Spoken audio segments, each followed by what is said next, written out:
On. We are live. Wow, that was quick today. Quick connection. Hello, everyone. Welcome to 100 Days of Code. We're at day 57. This is the Code Call. Today, we're going to talk a little bit about relationships. And who better to talk about this topic than Leon Andersen? Leon, how are you doing? Hello. Doing fine. Yeah, basically, today we'll talk about section 44 and 45 in the Web Developer Bootcamp. And yeah, both are basically about data relationships. And well, there are basically three main ways, which are one to few, one to many, and one to bajillions. That's how I called it. So basically, on a spectrum from how many data sets are connected with each other. So for example, one to few would be when you have one user who maybe has 2 or 3 addresses that he sometimes, or maybe 5 to 10 addresses that he maybe sometimes orders pizza to, or whatever food, when he's using, how's it called in America, DoorDash, or like whatever food delivery, online food delivery service. Sometimes when that user is at a friend's place or parents' place or girlfriend's place, whatever, it can have multiple. Yeah, it makes sense to store multiple addresses of the user, or maybe different bank accounts for your Amazon shopping cart that you can choose from. In this case, it makes sense basically to store multiple addresses right within the user schema, just like we're seeing here with the user schema: first name, last name, and then addresses. So within that addresses key, we can have basically an array which can have multiple objects within, which can be multiple addresses, and this would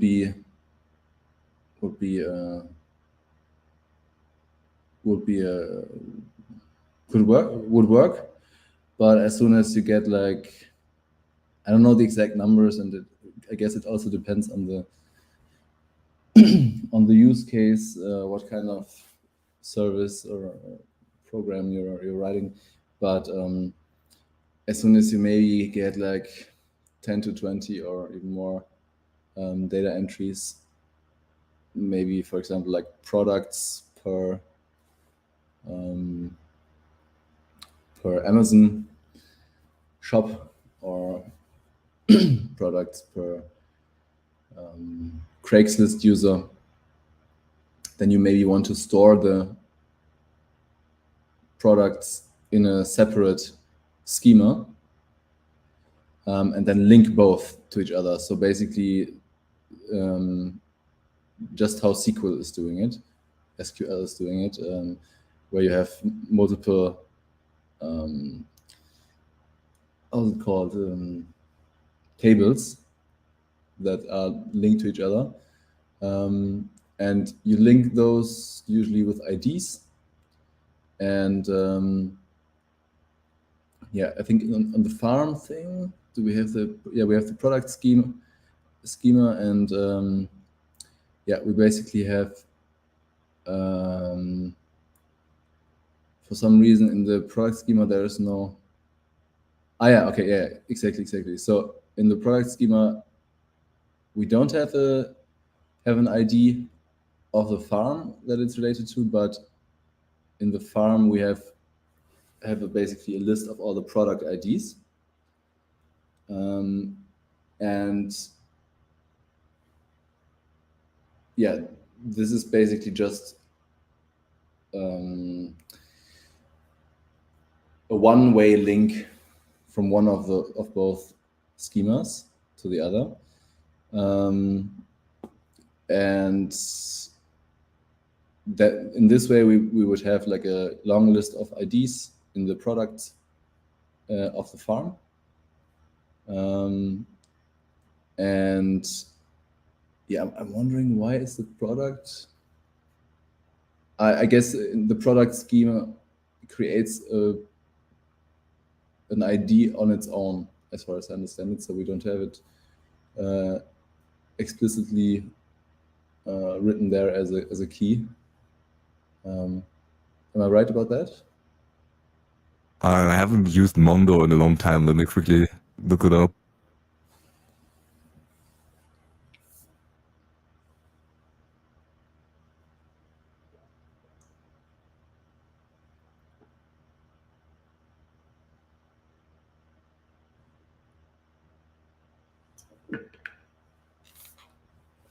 Yeah, yes, it does.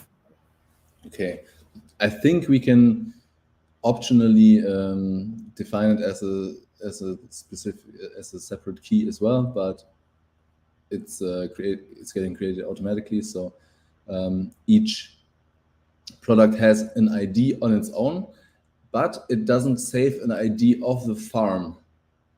The farm in this case, basically the shop, or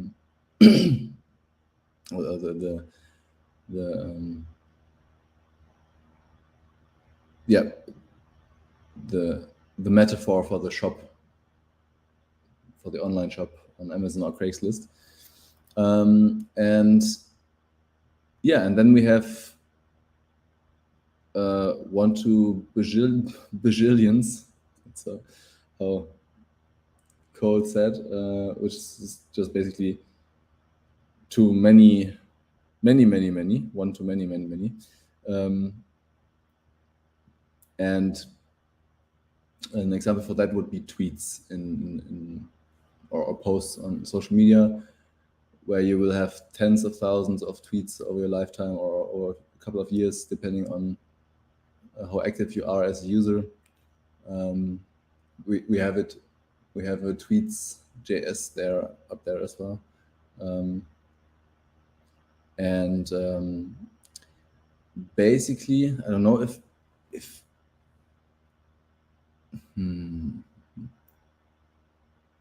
user.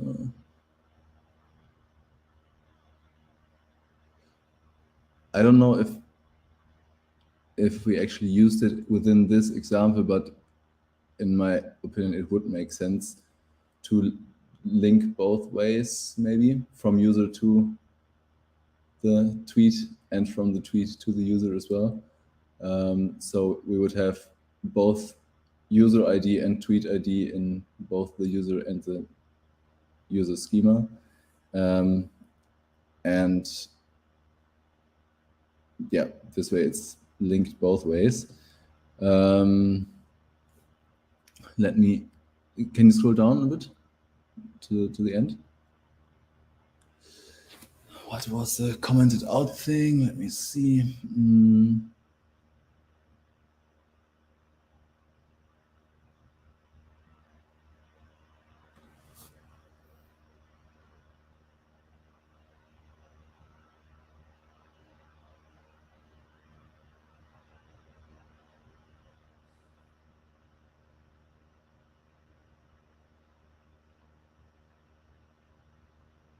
Well, it seems new user. Can you go up to the user schema again, please?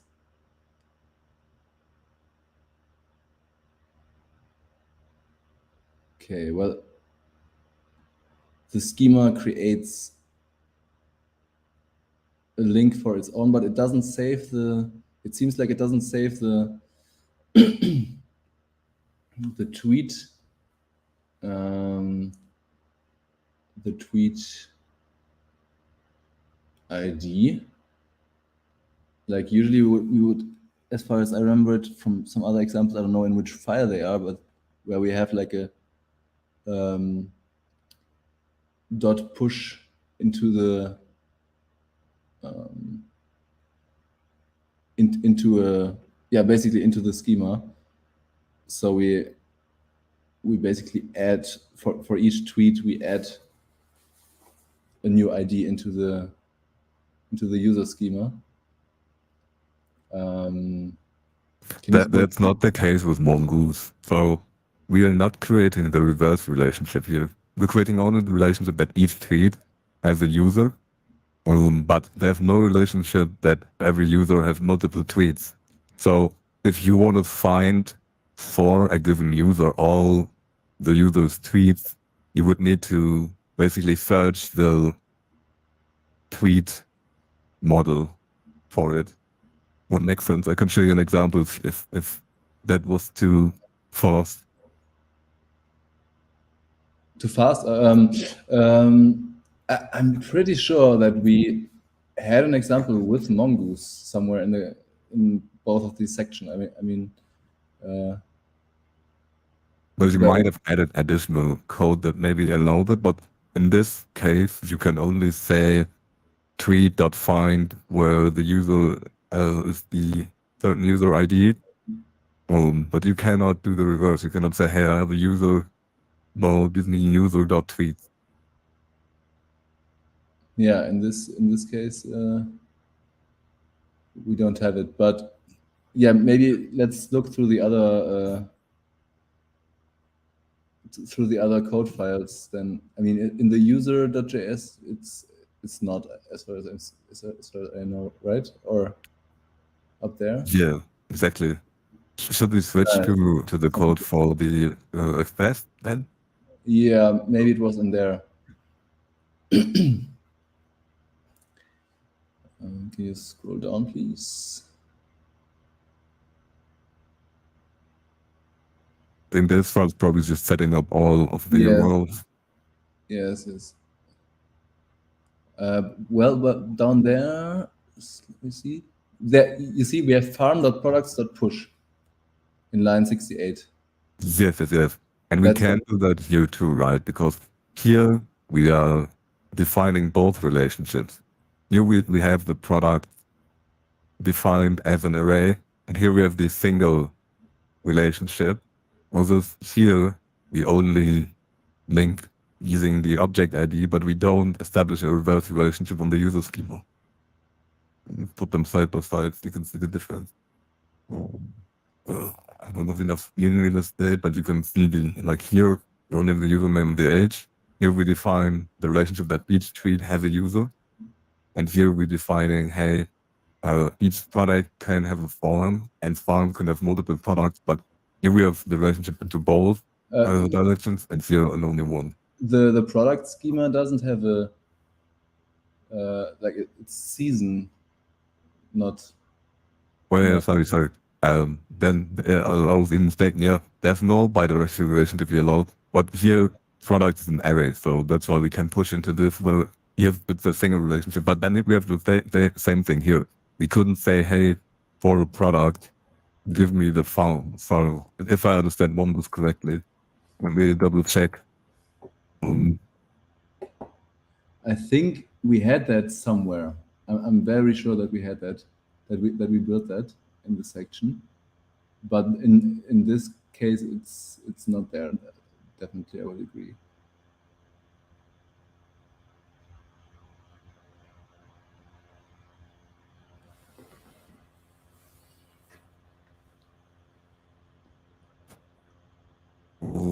Well, yeah, you cannot directly query the product for the farm. You can only do the opposite. Can you scroll down again? In this file or in the other file? In this one. Okay. Further. Okay, up again.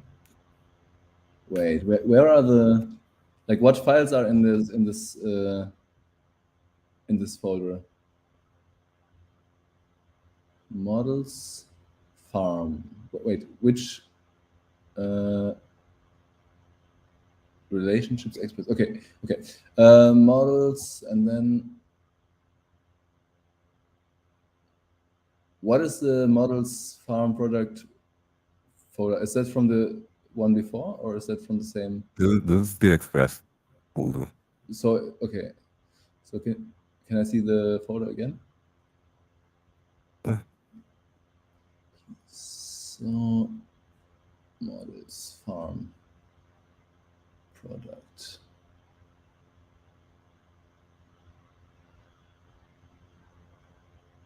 Where did we have the thing with the dot push? when we had that, Yeah. yeah, the index there stuff. Got it. Okay. So here we can see, what can we see as well? We can see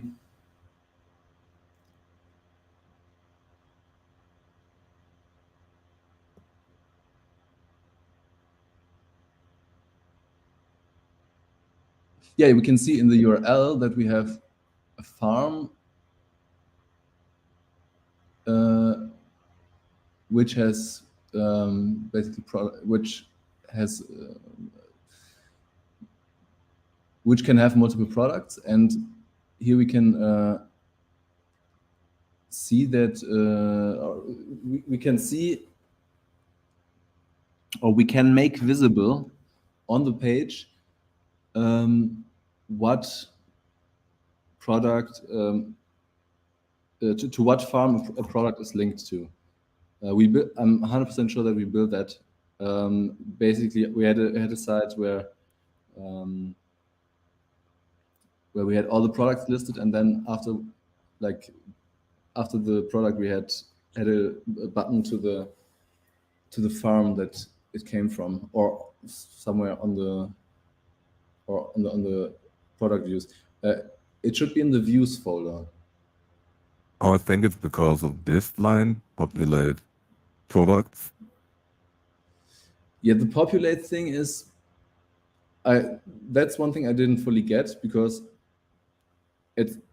so as far as I understand it, that if you use populate, you can make that even though you just have IDs saved in an array, you can basically gather all the information that's related to the IDs and let it be shown to you in a console.log as well. Yes, right. But this all still makes sense because we have a farm and the farm has the products array. So it makes sense that we can just say, hey, give me the full data for the product. But the reverse, like here, here we define the reverse schema. In the other code, in this code, we do not. Well, if we look at the farm code here, you see that we define the product, but on the farm schema, but we don't define the farm on the product schema. So that's why in the Express app, you can do the reverse lookup, whereas in the code that we are looking at here, you cannot. So I thought Mongoose runs on Express. Yeah, that is unrelated. So we have two different code bases here, right? We have the code base for just the Mongoose relationships, where in the schemas, you do not define the reverse relationship between the product and the farm. And then we have the Express folder where you then basically looked at relationships in the context of Express, where you defined the reverse relationship from a product to a farm, so that you can do both. You can say, hey, given a farm ID, give me all the products for the farm, and given the product ID, what farm does it belong to? Yes. And so here we see that. Here we finally see the case that I was describing, where in the product schema we also have the farm scheme, the farm ID linked, which is like the same as having the shop ID linked in the product. And yeah, the populate thing was a bit weird because I don't know if it actually changes what's in the array or if it only changes what's being shown to you. As far as I know, it only changes what's being shown to you. Well, no, it changes the content of the array. So when you normally execute this query, you would get a farm that would look something like this. Let's see here. We have the farm here, so if I can see it, maybe like a name, like a little Jimmy's farm, you know. Then we have the city, which would be like, I don't know, Alabama. And then we have the email, email, usually at Alabama, or column, or no, something like that. And then we have the product, and these would just be IDs. Or, you know, some IDs usually. But if you call populate, let's copy this over. If you call populate, instead we would get the full product here. We would get something like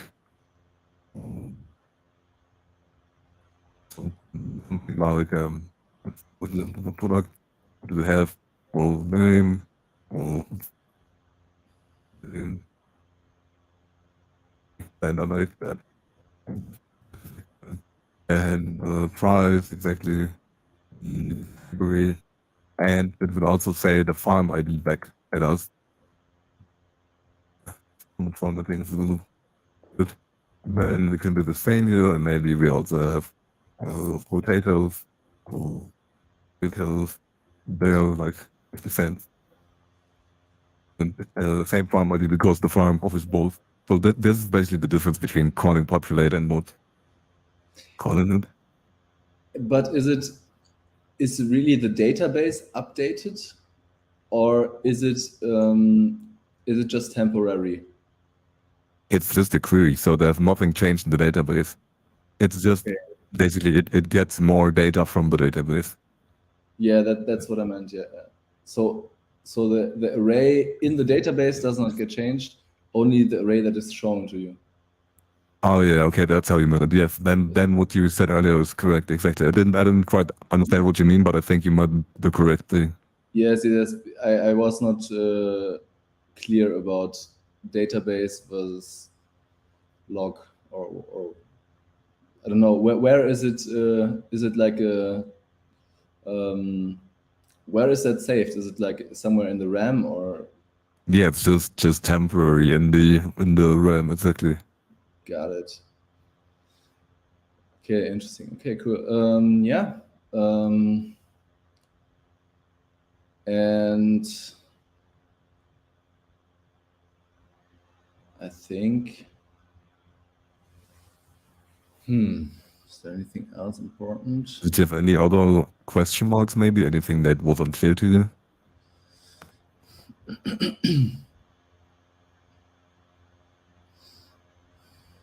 No, I think, I mean, I'm far from knowing all of the syntax by heart and like remembering all the steps that would be needed to set that up.